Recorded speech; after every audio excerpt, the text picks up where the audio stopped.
Kaninong bahay ito napakalikabok? Ay, dito po ako kasi irereklamo ko yung kapitbahay ko na sobrang ingay, akala mo kanya yung buong subdivision. Opo. Napakakas ng boses. Tapos kapag sinasabihan mo, nagme-make face. Nya. Oh, narinig niyo po yun? Rinig niyo? O, diba? Sino yun? Sino? Ha? Di ako yun. Nakita niyo po yun, diba? Narinig niyo rin, diba? Napakabastos. Nakita niyo yun, diba? Nandito naman po ako kasi pinalayas ako ng asawa ko sa bahay namin. Kasi ayoko raw magpaglaro ng basketball sa anak namin. At bakit mo kasama yan, ha? Nagpasama lang siya sa akin. Yeah. Nagpasama ko kasi pumili ako ng paborito mong pagkain.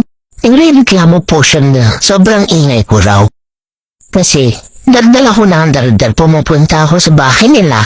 Nagkikipag-chismisan pero ayaw niya sa akin. Ayaw po sa kanya ng asawa ko kasi ayaw niya sa maingay. Kaya niya po na pre, sila salamat. Ayaw po kasi niya ng maingay, na iirita daw po siya sa ganon. Love, tingnan mo to ah. Ano yan?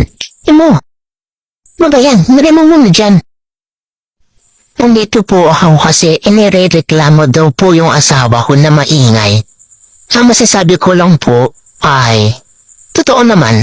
Yes, maingay po talaga siya, di ba love? Opo, maingay talaga yan.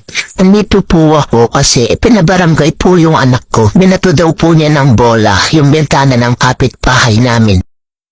Kasalanan po yun ng tatay niya kasi ayaw makipaglaro ng tatay niya sa kanya. Kaya nag-visit siya, binato po niya yung bintana. Opo, pinato ko po talaga yun. Kasalanan po yun ng tatay ko. Binato lang ng bola, pinabarangay niyo na? Grabe, batuhin kaya kita sa no. Sige, try mo. Sige.